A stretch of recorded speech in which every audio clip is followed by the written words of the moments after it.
Uue turvasüsteemi ülesseadmisel võib esineda mitmeid probleeme, mis lähevad maksma rohkem aega ja raha. Seega miks mitte neid vältida?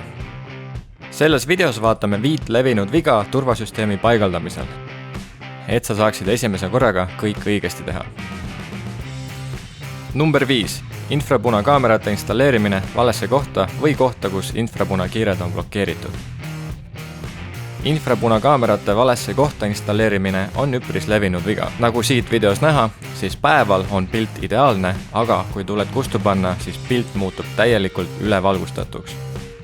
Et nii ei juhtuks, hoidu kaamera installeerimisest kohta, kus infrapunakiired on blokeeritud või kus kaamera jäädvustab liiga palju peegelduvat valgust. Suuna kaamera eemale kohtadest, kus infrapunakiired peegelduvad tagasi kaamerasse, nagu näiteks seinad või klaas ja samamoodi ka teised valgusallikad.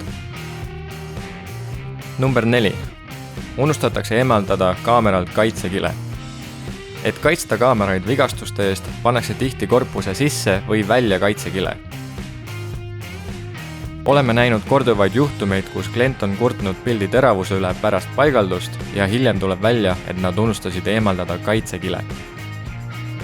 Soovitatav on eemaldada kõik kaitsekiled pärast kõiki vajalikke paigaldamise etappe, et vältida sõrmejälgede tekkimist. Teine näide on PTZ-kaamerad. Kindlasti eemaldage kogu kaitsev pakend või kate, olgu selleks kile, vaht või lint, korpuse seest enne kaamera sisse lülitamist. Number 3. Tõkestatud paigaldusnurk raiskab vaatevälja. Keegi ei soovi raisata kaamera vaatevälja turvalisuse arvelt. Sellise kaamera paigaldamine liiga järsu vaatenurga alla raiskab umbes pool kogu vaateväljast. Me soovitame topelt kontrollida ja korrigeerida kaamera nurka kohe pärast paigaldust.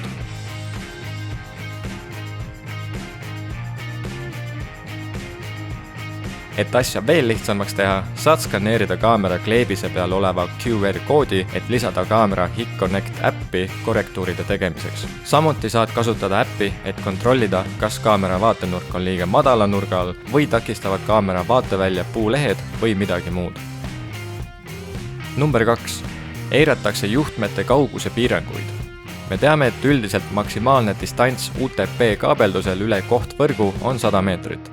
Veel hullem on see, et kehv kaabeldus või madala kvaliteediga kaablid võivad seda distantsi lühendada isegi alla 90 meetri. Üle selle limiidi minnes võib juhtuda, et sinu kaamera kaotab andmeid ja võimsust. Kui sul on vaja, et kaameraid ühendatavad kaablid toetaks pikemat distantsi, proovi neid variante. Esimene.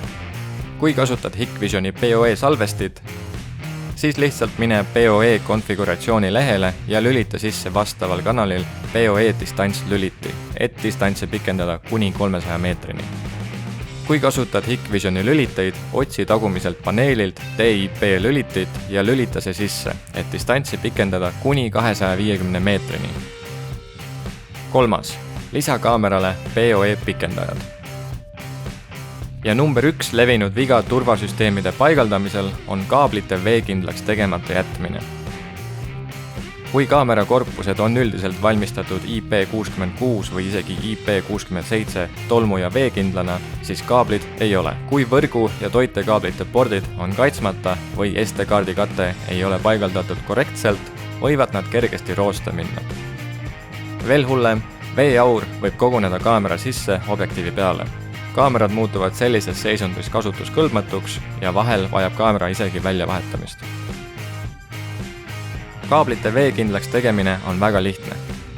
Lihtsalt kasuta veekindlat teipi ja ümbrist, mis tulevad pakendiga kaasa.